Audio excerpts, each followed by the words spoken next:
neurológica a cargo de mi persona es sobre la evaluación de la motilidad.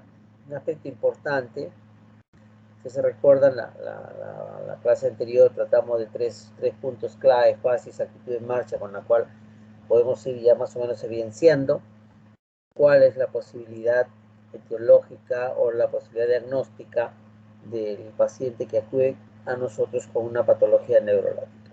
Bien, vamos entonces a avanzar. Nuestros objetivos siempre vamos a recalcar en lo mismo, que ustedes vayan adquiriendo la destreza de la evaluación neurológica y siempre, y vamos a recalcarlo en forma ordenada, todas las maniobras de evaluación neurológica, principalmente de la motilidad, ¿no? Y estos tienen que ser siempre correlacionados los hallazgos del examen neurológico con los síntomas para poder establecer un síndrome consistente, ¿no? Entonces eso es importante. Siempre va a estar correlacionado nuestra fase de actitud y marcha y la motilidad, ¿no? Y obviamente completamos parte del examen porque la siguiente clase es de taxia, que con eso completamos la evaluación neurológica, semiológica del paciente. Bien, entonces el examen motor que vamos a realizar, que es de motilidad, obviamente pues la motilidad está definida como la capacidad que tenemos para desplazarnos en el espacio, una parte o la totalidad del cuerpo, mediante que la contracción obviamente de la masa muscular sobre los elementos óseos. Pero esto pues está gobernado por esta máquina, esta computadora maravillosa que nadie va a terminar de comprender, que es el cerebro, ¿no? Las miles y miles de reacciones químicas, bioquímicas, los circuitos eléctricos que hay van a permitir que hagamos movimiento corporal, lo que es la motilidad. Y cómo vamos a evaluar es algo muy importante, ¿sí? El examen motor de la motilidad hay que hacerlo en dos aspectos: una motilidad cinética y una motilidad estática, ¿no? La cinética básicamente es una contracción clónica, ¿no? Es el movimiento que hacemos y que vamos a tener varias implicancias de cómo se origina. El movimiento voluntario, obviamente a través de las corticoespinal, la vía piramidal, ¿no?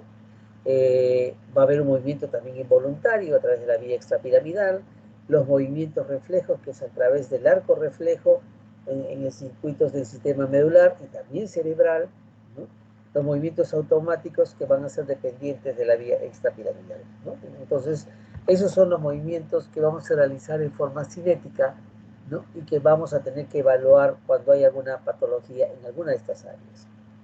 La motilidad estática, obviamente, que es la actitud, ¿no? La actitud de mantener una postura, eso está dado por el tono muscular, y ahí juegan dos elementos importantes de estructura del sistema neurológico, que es el cerebelo y el síndrome extrapiramidal. Sistema extrapiramidal, ¿no? Entonces, bajo estos dos aspectos de motilidad cinética y estática, vamos a realizar la evaluación. Algo muy breve de neuroanatomía, para no complicarles, esto ya vienen ustedes con conocimiento, ¿no? Entonces, tenemos acá las vías motoras que son importantes conocer, ¿no? La vía piramidal, que es la primera motoneurona, que son las neuronas de la corteza cerebral, ¿no? Y sus cilindroejes, sus axones, ¿no? Estos van a hacer que nosotros realicemos los movimientos finos, voluntarios. Y esto es propio de las especies superiores. Hasta ahora somos una especie superior, hasta ahora demostrado.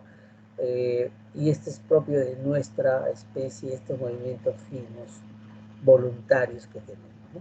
La siguiente vía motora es la vía extrapiramidal, es un movimiento instintivo automatizado, ¿no?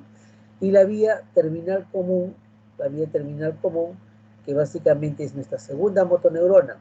Esta motoneurona está donde ubicada en el asta anterior de la médula, ¿no? Que es la asta motora.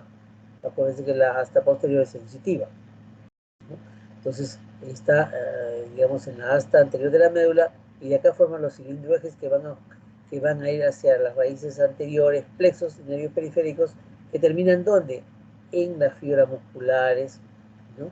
En la placa motora, y que va a permitir los movimientos, ¿no? Entonces tenemos todo este engranaje de circuitos que maneja el sistema nervioso, ¿no? Desde la primera motoneurona a la segunda motoneurona, pasando por la serie de cortes que ustedes conocen, mesencéfalo, protuberancia, bulbo y finalmente médula.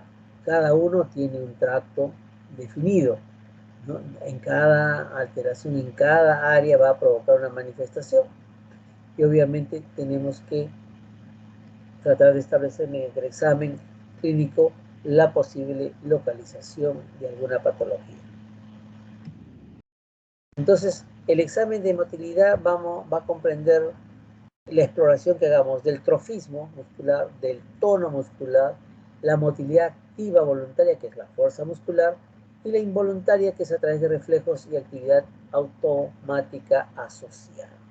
Creo que tienen una clase de reflejos. Vamos a tratar los 3 puntos importantes dentro del examen neurológico. El trofismo. ¿Cómo exploramos el trofismo? El trofismo está obviamente regulado por el sistema nervioso, sí. El trofismo viene a ser la condición óptima, ¿no? Es trófico, eutrófico, ¿no? Óptima de nutrición a nivel de músculo blando, de nutrición, del desarrollo, ¿no? Y del recambio de vida de ciertos tejidos, la piel, panículo adiposo, subcutáneo, tejido muscular, ¿no? Y esto va a depender de la neurona motora periférica, ¿no?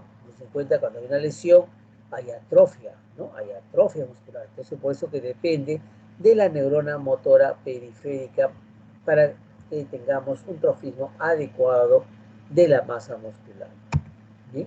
Entonces, el trofismo lo vamos a evaluar en estos aspectos. La inspección, palpación, medición. La inspección, ¿qué significa? Es comparar simétricamente los dos lados del cuerpo, ¿no? O sea, nunca es un examen aislado, siempre es comparando. No puedo decir, uy, este miembro superior está atrófico. No, pero tengo que ser comparativo, ¿no? Con el lado izquierdo. Entonces, cuando veamos o queremos evaluar trofismo, tenemos que ver cómo está el músculo. Está aplanado, es decir, lo vemos muy fojo, no lo estamos tocando, lo vemos muy fojo, muy plano, como aplanado, ahuecado, ¿no? O que hay masa o hay abultamiento de masas musculares, ¿no? Los músculos, hay que evaluar que todos los músculos, sí, los principales, los músculos de la cara, para ver si hay una atrofia muscular generalizada, cómo están los hombros, de repente hay una atrofia espinal, entonces vamos ya orientando el diagnóstico, cómo está la pelvis, de repente la pelvis está también, digamos, con un compromiso de hipotrofia o atrofia, y vamos teniendo ya características como para ir, digamos, estableciendo alguna patología de acuerdo a la sintomatología. Las partes distales de las manos, claro que eso es importante, sobre todo la región tenar y hipotenar y los músculos interóseos. Acuérdense, con una enfermedad de esclerosis lateral amiotrófica, ¿no? El mozoela, que tenemos una gran atrofia de los espacios o los músculos interóseos, ¿no? Y otra sinología que vamos a ir comentándolo más adelante. La técnica de la inspección es pues mirar hacia abajo a lo largo del eje, ¿no? Es decir, yo cojo los brazos del paciente, los dos brazos extendidos y juntos, y voy comparando desde los dedos hasta los hombros, ¿no?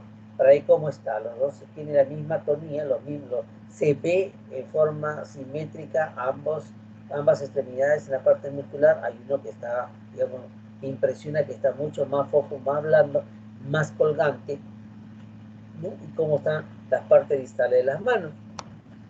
Simétricamente están bien, perfecto, no hay ningún problema. O hay una atrofia mayor en el lado derecho o izquierdo, o de repente bilateral. Entonces todo eso lo vamos a lograr mediante la inspección, ¿no? Escoger al paciente en los brazos, extenderlos juntos y en esa posición hacia abajo vamos a examinar cómo está la parte del trofismo. La palpación obviamente va a permitirnos evaluar cómo está la masa, el contorno y la consistencia muscular. Generalmente los músculos son semielásticos y recuperan su forma al descomprimirse. Y acá vamos a tener que valorar si es que hay hipertrofia, si son músculos firmes, duros, si hay una pseudohipertrofia, es como la consistencia de un juguete de plástico gelatinoso, o si hay una atrofia en donde la consistencia es muy suave, muy pulposa, ¿no? Entonces, esa es la parte de palpación. y siempre tenemos que realizar la medición. En lo posible, ustedes como alumnos en etapa de internos tienen que andar con 1 centímetro para poder ver y comparar la masa muscular. Muy útil la medición, sí, para evaluar sobre todo los estados de atrofia e hipertrofia, ¿no? Y para eso tenemos que señalar puntos fijos de referencia. Es decir, si yo voy a evaluar el trofismo del antebrazo, obviamente voy a coger por encima del olecranon, de repente digo yo, 3 centímetros por encima del olecranon voy a hacer la medición comparativa del lado derecho y del lado izquierdo. ¿Están iguales o no están iguales?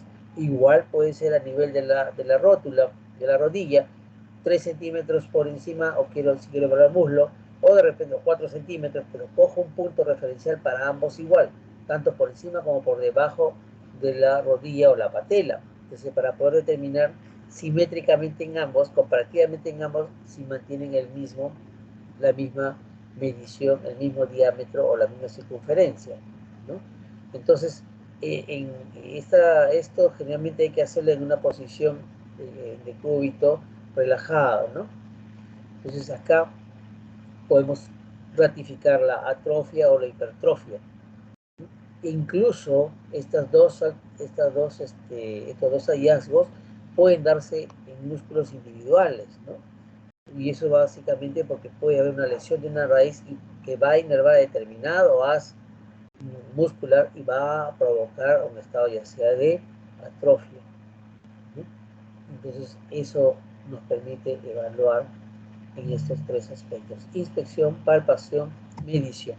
¿Okay?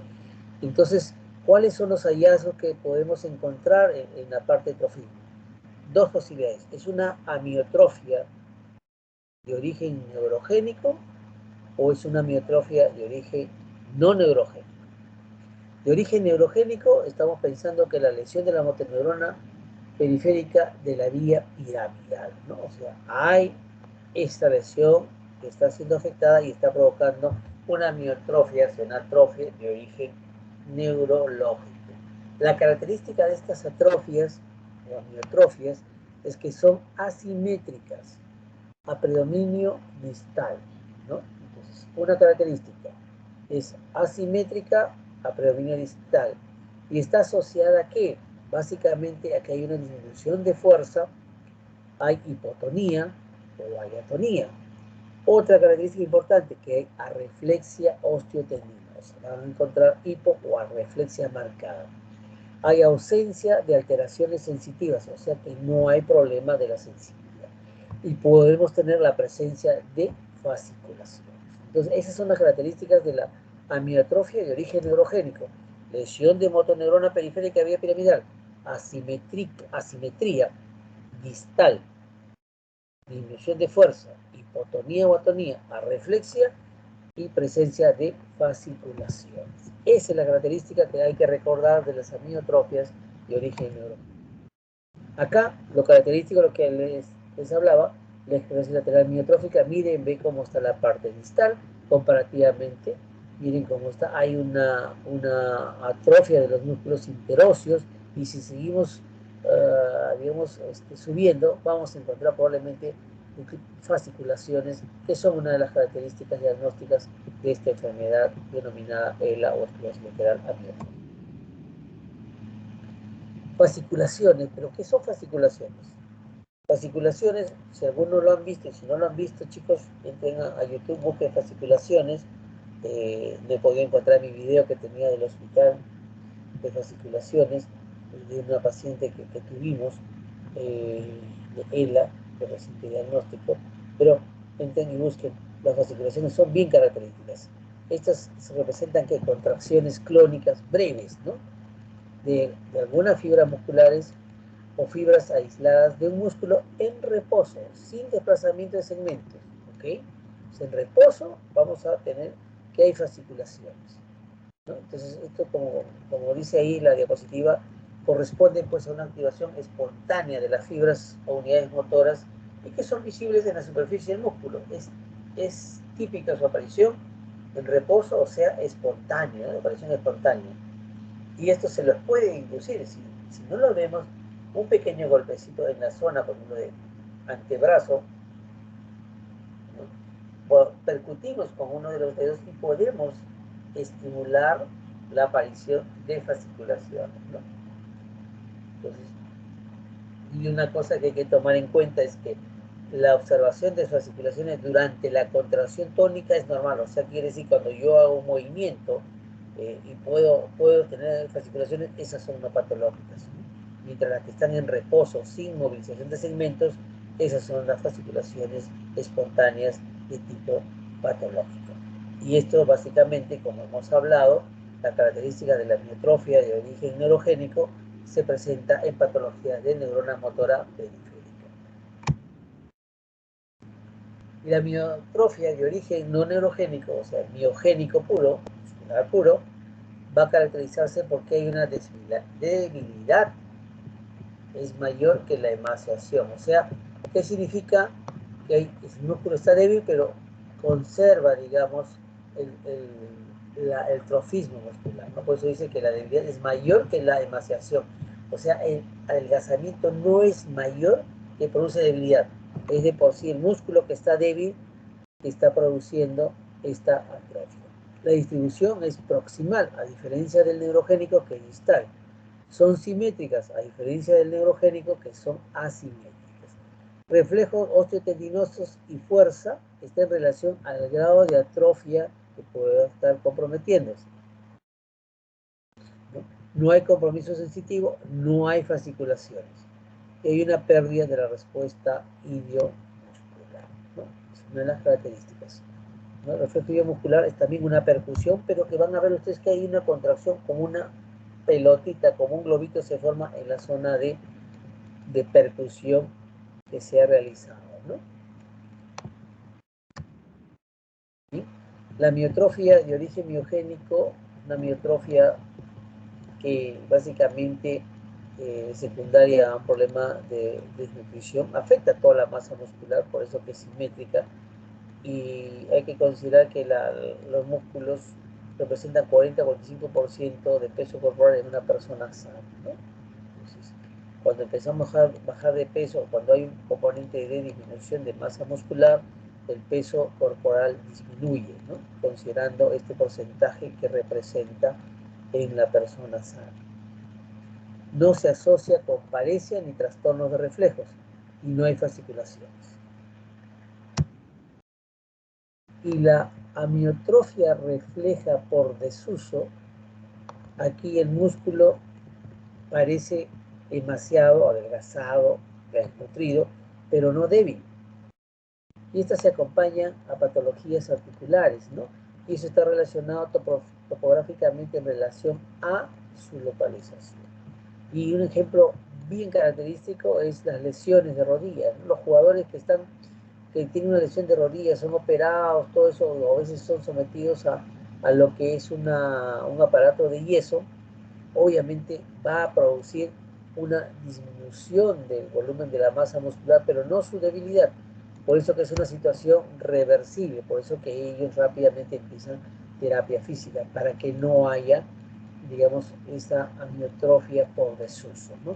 Si ustedes alguna vez han sido enyesados por algún tipo de esguince o lesión 3 o 4 semanas, ustedes cuando le retiran el yeso, esa extremidad está más delgada que la otra, pero conserva la fuerza, pero está más delgada, y requiere nuevamente terapia física para compensar y llegar al mismo tono muscular de la extremidad no comprometida. Y lo contrario de amiotrofia tenemos la hipertrofia que es el aumento del tamaño de los músculos, ¿no? Y a veces se pueden observar en miopatías raras, ¿no? Que la verdad obviamente no lo hemos visto desde mi etapa de residencia en interno, la enfermedad de Thompson, ¿no? Que es generalizada, que es una hipertrofia generalizada y se asocia a componente miotónica, ¿no? Y hay también la famosa pseudohipertrofia, en la cual el tejido muscular es reemplazado por tejido graso, en la pseudohipertrofia, ¿no? Entonces, eso es importante en algunos tipos de sarcopenia, donde vemos que hay la persona está aparentemente con un aumento en el volumen de los músculos, pero si se le hace un estudio tomográfico como que ahora se puede realizar, vemos que el músculo realmente es menor y hay más tejido graso, como una infiltración grasa, ¿no? Entonces, eso es el famoso, digamos, trofismo pseudo-hipertrófico. Bien, eso es trofismo. Vamos al tono muscular. El tono muscular, eh, el tono muscular viene a ser la resistencia que ofrece normalmente un músculo esquelético ante un estiramiento pasivo, ¿no? Si ustedes estiran el brazo de una persona, van a encontrar siempre una oposición, una resistencia, ¿no? Entonces, el tono muscular viene a definirse como un estado de semicontracción muscular ligera y sostenida. El mejor ejemplo es, ustedes están caminando por la calle y ven venir dos personas, están solo y dos personas de actitud sospechosa, y entonces nuestro organismo, nuestro cerebro pone en alerta y dice, le llamamos Julio, Julio, prepárate para correr, Julio, prepárate porque te pueden atacar. Entonces ya estamos manteniendo el tono que estaba tranquilo, vamos a ponerlo en un estado de semicontracción para correr en primera o empezar a defendernos de un ataque probable, ¿no? Eso es el tono muscular, es un estado de semicontracción ligera y sostenida, ¿no? Y acá, obviamente, la fisiología del tono muscular es el reflejo miotático que se da, pues, a nivel espinal, ¿no? La regulación, como dice acá, supraespinal del tono muscular es a través de la piramidal sobre la motoneurona alfa y gamma, que son los que van a gobernar lo que son los movimientos de la extremidad mediante activación muscular. Por eso que aquí, en esta imagen, se representa justamente al nivel de ganglios basales, el núcleo caudado va a inhibir las motoneuronas alfa y gamma extensoras. El núcleo rojo estimula las alfa y gamma flexoras. Y los vestibulares facilitan los tonos extensores, ¿no? Entonces, y el cerebelo, la porción intermedia y lateral, facilita el tono. Por eso, cuando tenemos una alteración del tono, y hay trastorno de coordinación, estamos pensando en la porción o en el parse intermedio y lateral del cerebelo, mientras que el vermis del cerebelo tiene un efecto inhibitorio, ¿no? Este es el circuito hacia el cerebro, la respuesta que ejerce, ¿no? Acá estimulamos, miren, el músculo va hacia una vía aferente, ¿no? Hacia la región motora y va a la señal al sistema cerebral, el cual emite una respuesta que es la extensión de la extremidad, ¿no? Es el clásico reflejo, ¿no?, miotático que se realiza. Entonces, haciéndole un resumen de tono muscular, cuando tenemos una interrupción del arco reflejo medular, estamos hablando de lesión de raíces posteriores o de la motoneurona anterior o de ambas, ¿no? Cuando hay hipotonía, entonces significa, pues, que debe haber alguna interrupción que se ha presentado en esto, en el arco reflejo medular, ¿no? Al contrario, cuando tenemos una hipertonía o contractura piramidal, la lesión de la vía piramidal es inminente. El mejor ejemplo es en los pacientes con problemas cerebrovasculares que van a provocar en la fase no aguda, que la fase aguda es pléjica, sino la siguiente fase que es, estamos en una, digamos, en una evolución de espasmo, de contractura, ¿no? Entonces ahí vamos a notar la hipertonía piramidal en esta lesión de vía córtico-espinal que se puede producir por enfermedades, una de las más frecuentes, las cerebrovasculares, ¿no? Bien, y cuando tenemos una hipertonía extrapiramidal o rigidez con signos, ¿no?, con signos parkinsonianos, obviamente nuestra lesión, digamos, localizada está a nivel del sistema palioestriado, ¿no?, que es el sistema donde está el globus palio más la sustancia negra. Es ahí donde está el origen cuando tenemos alguna alteración de origen extrapiramidal, ¿no? Y la lesión del sistema neoestriado, que viene a ser la siguiente parte, que es el putamen más el núcleo caudado, nos va a dar estados hipotónicos en donde va a corresponder a la presentación de signos y síntomas de síndrome coreoatetóxico, ¿no? Entonces, más o menos, tenemos una corea o atetosis, la lesión debe estar a nivel del sistema estriado putamen y núcleo caudado. Cuando tenemos manifestaciones parkinsonianas, la lesión está a nivel del sistema pálido estriado, el lobo pálido más sustancia negra, ¿no? Entonces esto es más o menos para orientar a la topografía de la probable lesión de acuerdo a lo que presenta el paciente. Y cuando tenemos una lesión del cerebro y vías cerebelosas, tenemos estados hipotónicos. Y acá está el famoso síndrome cerebeloso, que que se caracteriza porque hay un estado de hipotonía, ataxia e hiperquinesia, ¿no? Combinada en estas tres características. Entonces, esto un poco para recordar topográficamente las lesiones de acuerdo a lo que el paciente pueda presentarse en el examen clínico, de acuerdo a lo que hallemos nosotros en el examen clínico. ¿Sí?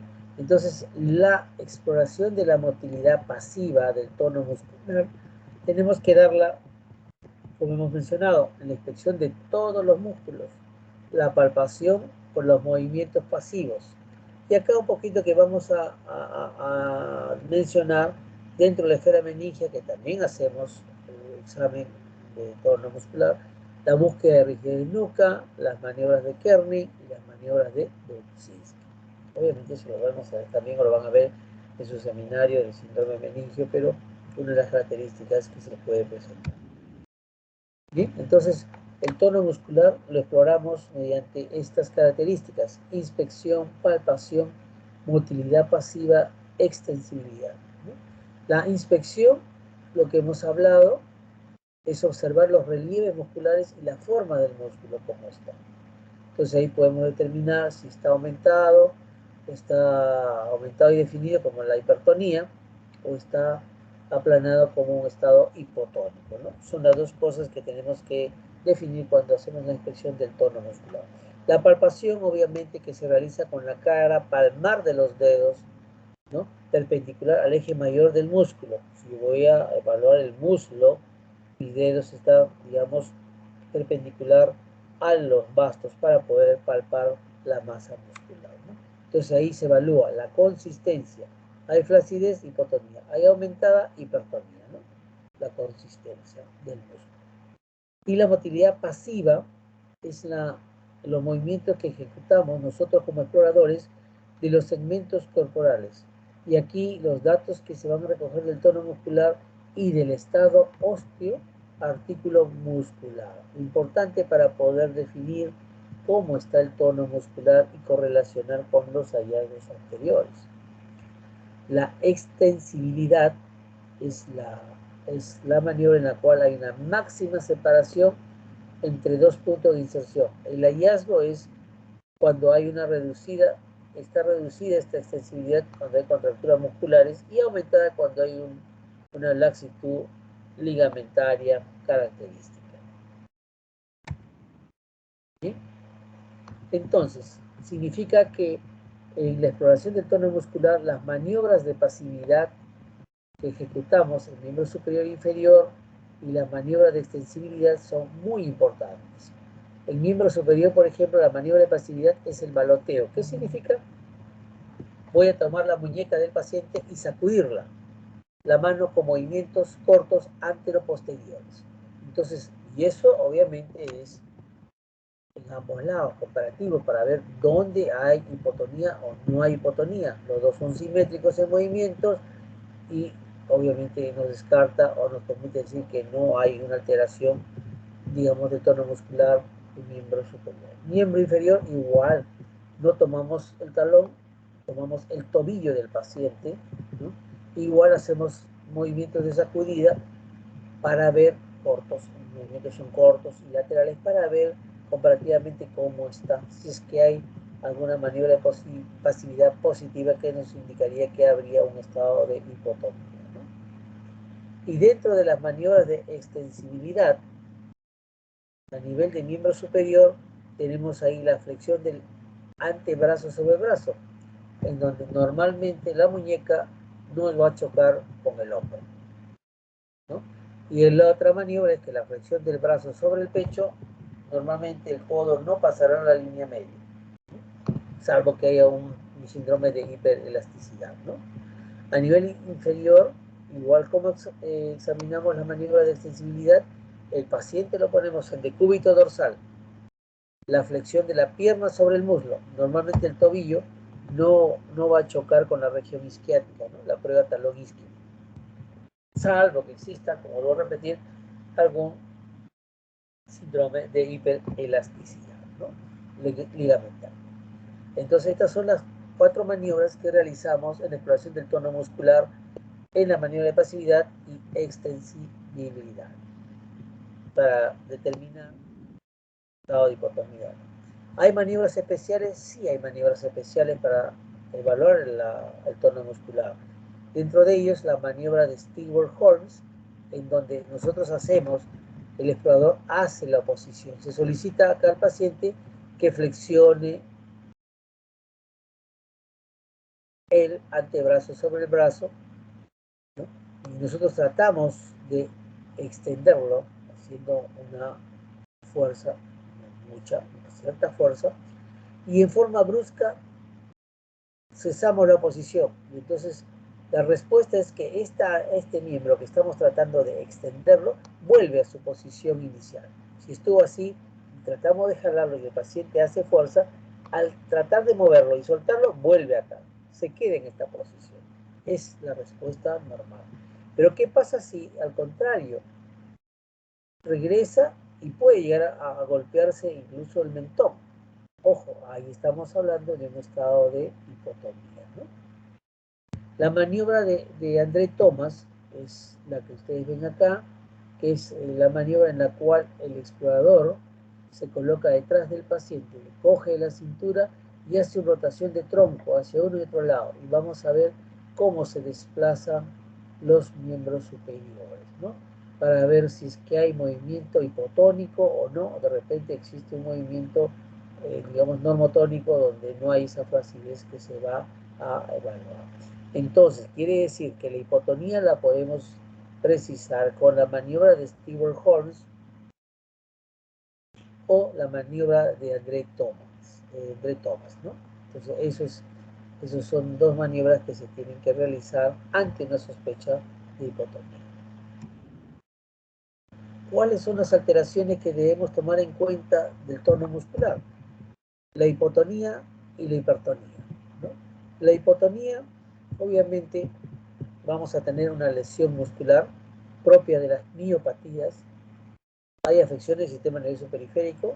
Cuando hay una interrupción del arco reflejo, estamos hablando de la enfermedad de una neurona motora periférica, lesión radicular y polineuropatías que pueden causar este estado de hipotonía. ¿Afecciones del sistema nervioso pueden causar? Sí. Acá tenemos el ejemplo más característico, que es la afección en la médula por la poliomielitis aguda. Actualmente, pues, ya totalmente erradicada, aunque hay algunos casitos que aparecen por ahí en zonas donde quizás no han recibido la vacunación, ¿no? Pero el mejor ejemplo es la poliomielitis aguda, ¿no? Como un ejemplo de afección de médula y que va a producir, pues, un estado de hipotonía, ¿no? El paciente queda con una hipotonía, una paraparaparesia, o como digo yo, una paraplegia, ¿no? Entonces, finalmente queda con una paraparesia y que es ayudado por elementos ortésicos, metales, para tener la fuerza y poder deambular con este tipo de aparatos, ¿no? También se puede dar en amiotrofias espinales, afecciones cerebelosas y trastornos extrapiramidales. En relación a la alteración de la hipertonía, es propia lo que es la espasticidad cuando hay una lesión piramidal, es una lesión de primera neurona.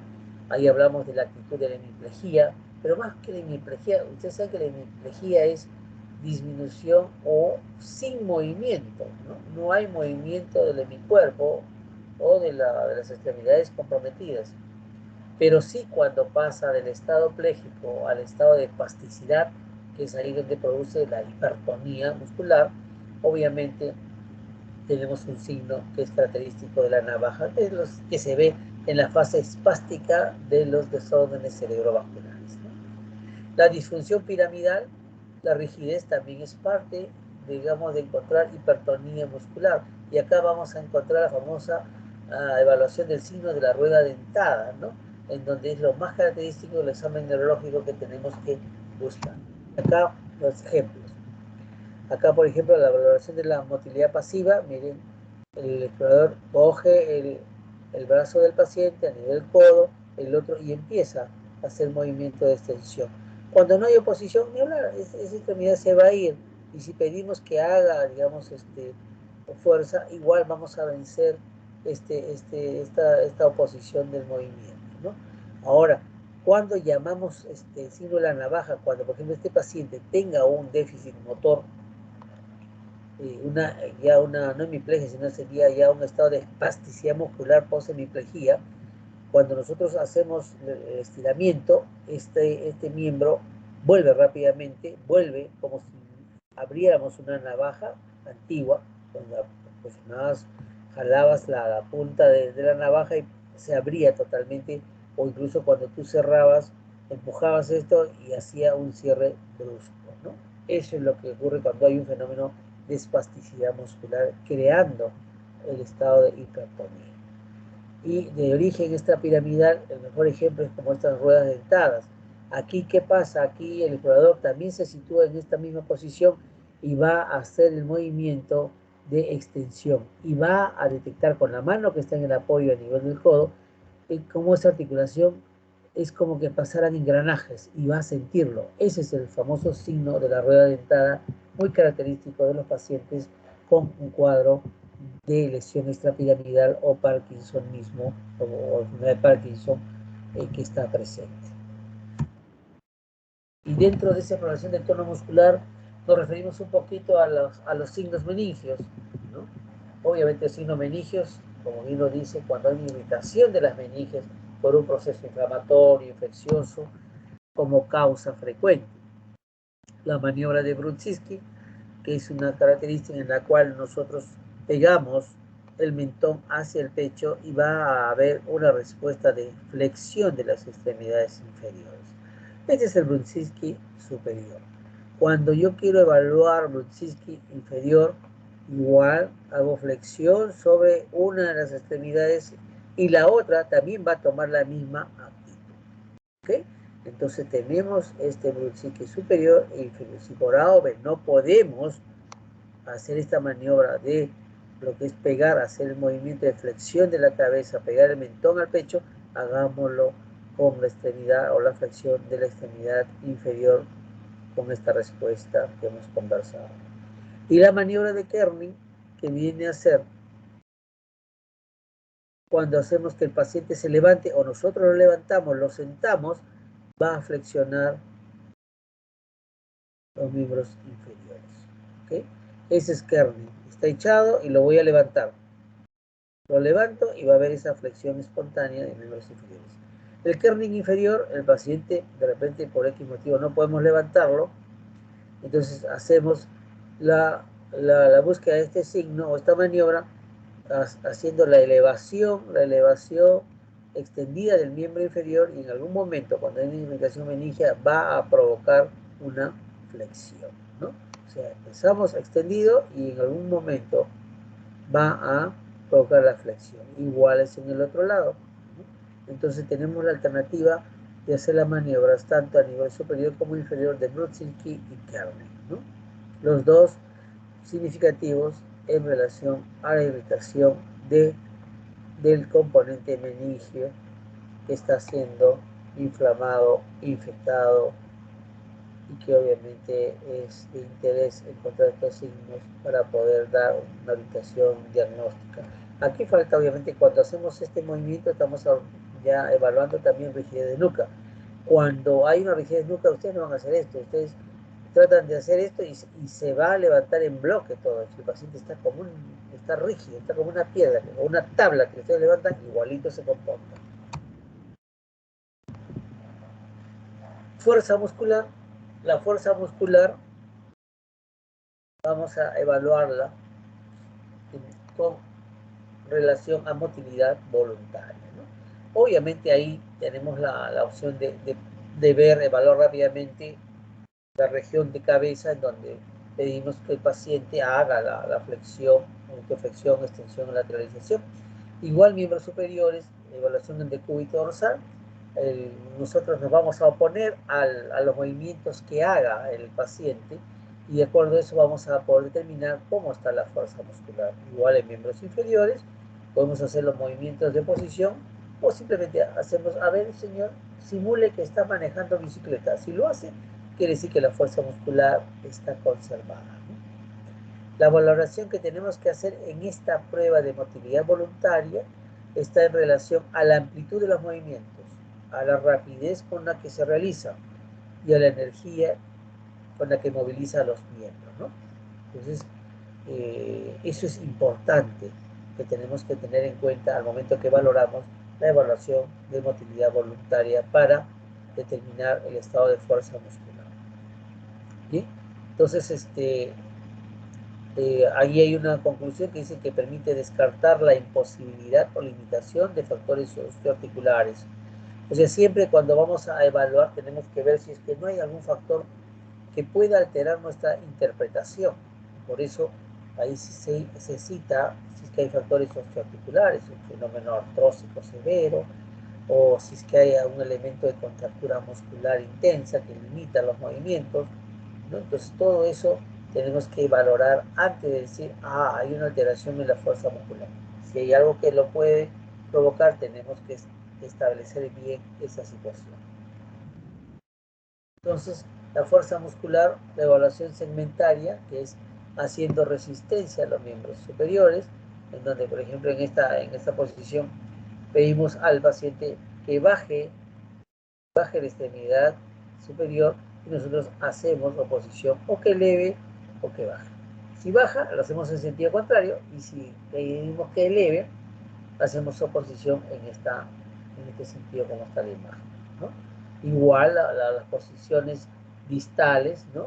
Para ver cómo está la fuerza distal, para evaluarlo, tratamos de que nosotros bajamos y que el paciente ponga resistencia para determinar su estado de fuerza muscular. Igual los movimientos de abducción, también hacemos oposición, al igual que la aducción y las rotaciones o movimientos superiores e inferiores, ¿no?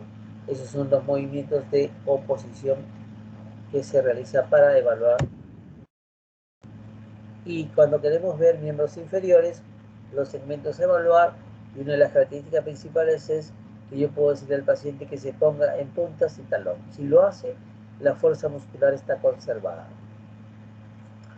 También existe la evaluación segmentaria en miembros inferiores, ¿no? Entonces, igual haciendo oposición. En este caso, por ejemplo, hago oposición a la extensión del miembro inferior, estoy evaluando la fuerza muscular posterior. Igual, si queremos que flexione y hacemos oposición, estamos evaluando el componente anterior de la masa muscular del músculo. Y si ponemos oposición a cuando la extremidad está extendida y elevándose, o sea, venciendo la gravedad, estamos evaluando los músculos proximales de miembros inferiores. Al igual que esta imagen, si yo trato de separar las extremidades, el componente evaluar muscular son los del lado interno del músculo. Entonces, nuestras manos constituyen el estetoscopio en la evaluación neurológica. Igual en la parte distal puedo ponerme al movimiento de flexión-extensión del dedo gordo del pie, entonces para poder determinar cómo está esa fuerza distal en el paciente. ¿Existen maniobras especiales de fuerza muscular? Sí, las conocía por ustedes, cuando sobre todo tenemos una sospecha de una enfermedad vascular cerebral o que esté provocando algún déficit motor o un déficit focal definido, ¿no? Entonces tenemos ahí la maniobra de Mindazzini. La maniobra de Mindazzini consiste en tener al paciente en decúbito dorsal y pedir que levante los miembros aproximadamente en un ángulo más o menos, ¿cuánto? 45 grados, un poco más, extendido con los dedos de la mano y los mantenga ahí por unos segundos para poder determinar si hay caída de alguna de las extremidades. Si hay caída de algunas extremidades, ya estamos hablando de que es un Mingasini positivo. ¿Qué significa? Que hay una disminución de la fuerza muscular en ese lado, o sea, debe haber un componente parético que está comprometiendo su evaluación. Podemos hacerlo en esta posición, como que también si el paciente ingresa en silla de ruedas, lo podemos hacer sentado, sí, siempre y cuando mantenga este lucio orientado en tiempo, espacio y persona. Igual, le ponemos, está sentado en su silla de ruedas, pedimos que extiendan los brazos hacia adelante, y con las manos y los dedos extendidos, y vamos a ver que cuando hay una positividad, uno de los brazos tiende a caer, pero al caer va a realizar un fenómeno de pronación, ¿no?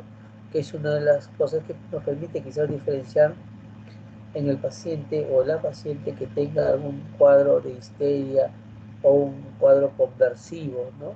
Entonces, donde va a bajar los brazos, no en pronación, sino va a bajar en posición normal, ¿no? Una de los tips que le puedo dar para poder diferenciar cuando estamos frente a alguna crisis conversiva, ansiosa, que puede provocar o simular que ha perdido la fuerza en alguno de los miembros. Bien, entonces, caída de brazo, bajadita de brazo, Mingasini positivo. Ahora, eso es en la parte proximal. En la parte distal tenemos lo que hay que hacer es la maniobra de barré para manos, en donde ponemos una mano en oposición a la otra, igual con los dedos extendidos, y vamos viendo si es simétrico. Si no es simétrico, significa pues que hay uno que es es más hipotónico, entonces empezamos a presionar con nuestro dedo índice pulgar cerrando, tratando de juntando, y nos vamos a poder ver cuál es más fácil, cuál o con resistencia es más fácil. Estamos hablando de una disminución de la fuerza muscular distal. El pinzamiento es otra de las maniobras. Hagamos que remedie esta imagen el paciente, o ustedes mismos hagan a un miembro familiar y con los dedos índices de ambas manos ustedes traten de separar el índice del paciente y el pulgar. Si hay una buena fuerza, ahí está, fuerza muscular distal conservada. Si aperturamos esto fácilmente y hay un compromiso de una paresia o una hemiparesia, ya estamos hablando de que hay un compromiso global, tanto proximal como distal, de fuerza muscular. Otra maniobra es la de Barré de miembros inferiores, en la cual podemos poner al paciente, si se puede realizar, en decúbito ventral, y lo ponemos la extremidad en un ángulo de 90 grados. La respuesta es la caída, la tendencia a caer, ¿no? La tendencia a caída es un barré positiva, que significa un compromiso de disminución de fuerza muscular del miembro correspondiente. La Mingasini también hay en miembros inferiores, sí, también hay. Igual tenemos que colocarlo en una posición así, de 90 grados, y ver cuál de las extremidades va a tender a caer, ¿no? Esto obviamente lo realizamos si no podemos hacer que el paciente gire, se ponga boca abajo, ¿no? Las maniobras de posición proximales a la altura del hombro, igual, ¿no? Pedimos que levante el hombro y nosotros hacemos oposición igual a distal con los movimientos de posición a nivel de muñeca. En miembros inferiores, la oposición distal a nivel de cadera, miren, aproximar a nivel de cadera, apoyamos sobre las espinas ilíacas anterosuperiores y pedimos que levante la cadera el paciente o la paciente. Si hay una fuerza, vamos a percibir la posición, y si no, vamos nosotros a ganar en fuerza y no se va a mover para nada, ¿no? Igual la parte distal, hacemos la maniobra de flexión y extensión, de oposición a la flexión, de oposición a la extensión, para determinar el compromiso distal de fuerza muscular. Entonces, ¿cuáles son las alteraciones de la fuerza muscular? Dos definiciones importantes. La paresia, que es la reducción de la fuerza o dificultad para llevar a cabo el movimiento. Y la plejía, que es la parálisis, es la falta total de fuerza, la incapacidad para moverse.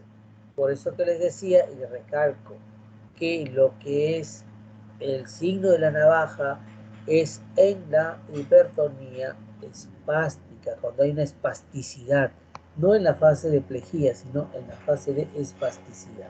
Bien, bien, ¿cuáles son las alteraciones que podemos encontrar?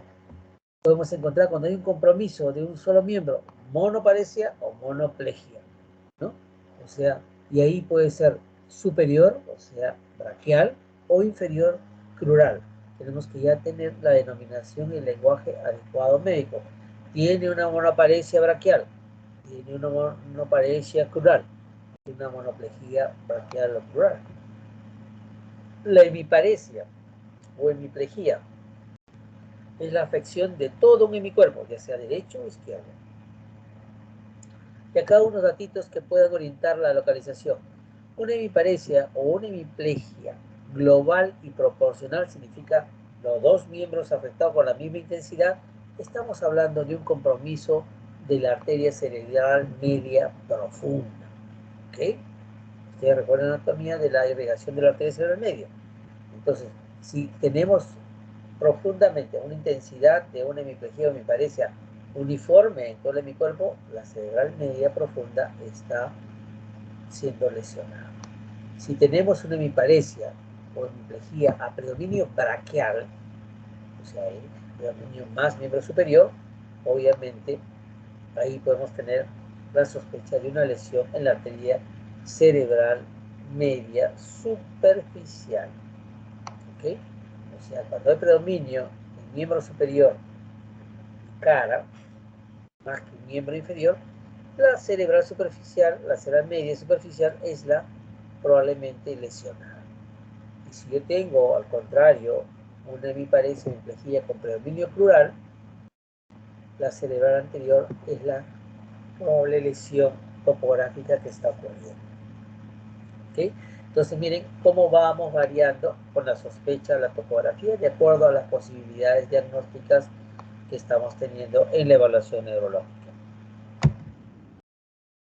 Acá un poquito más de mixes, de combinaciones.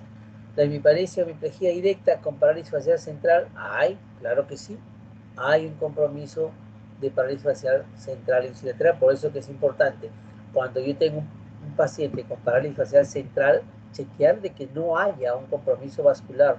De repente hay que hacer observarlo y hacer una tomografía a las 12 horas, ¿no? Si tenemos una ya tomada y se empieza a ver junto con la parálisis facial central empieza a desarrollarse hemiparesia y hemiplegia, es más probable que haya una lesión vascular cerebral comprometida, ¿no?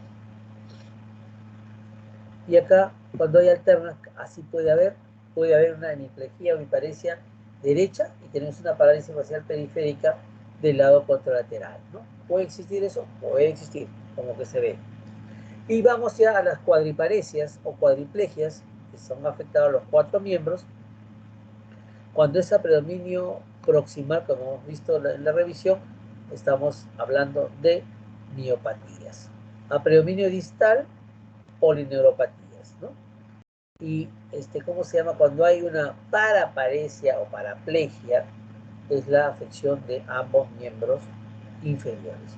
Algunos llaman compromiso cuando hay miembros superiores de diparesia, ¿no? O sea, paraparesia, miembros inferiores, y diparesia de miembros superiores. Pues ponemos diparesia de miembros superiores para poder decir tanto está comprometido el lado derecho e izquierdo. Superior, miembro superior.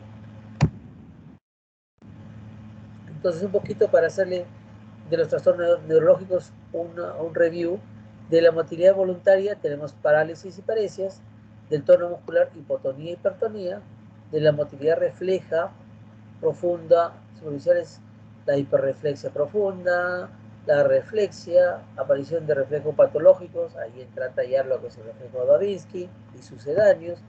De la motilidad involuntaria tenemos los clonos y las incidencias. Un poquito resumen para lo que ustedes van a ir tratando en sus demás clases teóricas. Bien, entonces, la conclusión de este examen neurológico es explorar la motilidad cinética y estática en forma ordenada, siempre. Por eso recalco, tiene que haber un orden en la evaluación, ¿no? Y debe hacerse tanto en posición primaria o en decúbito, de acuerdo a la condición del paciente. Si y el paciente no puede hacer, tengo que buscar una alternativa para poder realizarlo, ¿no? Y hay que considerar que muchos déficits motores pueden ser sutiles y establecer estados de paresia o plejía después, ¿no? Entonces siempre hay que estar vigilante. No a la primera, no tiene nada, no. Hay que observar, hay que ver comorbilidades de riesgo, evolución de posibilidades diagnósticas para ese paciente observado. Bien, esta fue la última diapositiva, chicos. Si es que hay alguna pregunta, estamos atentos para la respuesta.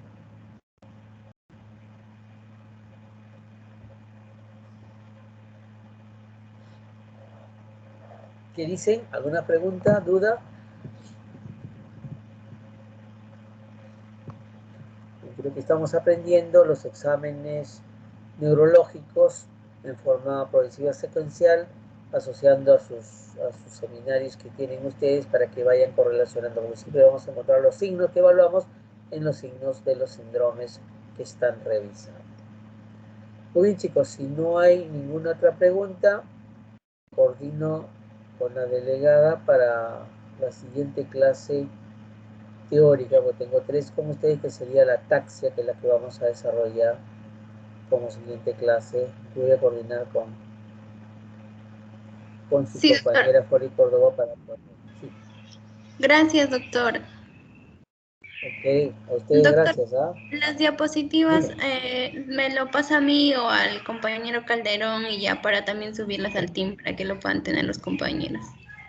Ok, perfecto, no te preocupes, ahora lo pasamos. El día de mañana se tendría que realizar el seminario con usted. Ya, has conjugado muy bien el verbo, se tendría pretérito plujón, perfecto, pero no va a ser posible. Mañana, ¿Perdón? ¿a qué hora está señalada la hora? Porque para mí es difícil en las mañanas. Bueno, ¿Ya? mañana tenemos teoría y práctica normal en la mañana. En todo caso sería en la tarde para que puedan presentar su seminario. Claro, yo creo que sería en la tarde y sería, a ver, mañana es martes, ¿no? Sí, Mañana es martes. martes, si pueden entre las 5 o 6, porque tengo el seminario, tengo un curso, otro curso taller. A Este, las ¿A qué hora pueden? 6 y ¿A las 6? ¿Ya? A las 6 6 hacemos el día, doctor. seminario, entonces, el seminario, ¿a quién le toca? ¿A mi grupo? Sí, ¿A a quién su le toca? grupo le toca, doctor. Ya, perfecto, entonces, 6 de la tarde hacemos el seminario, creo que es enfermedades cerebrovasculares, ¿no?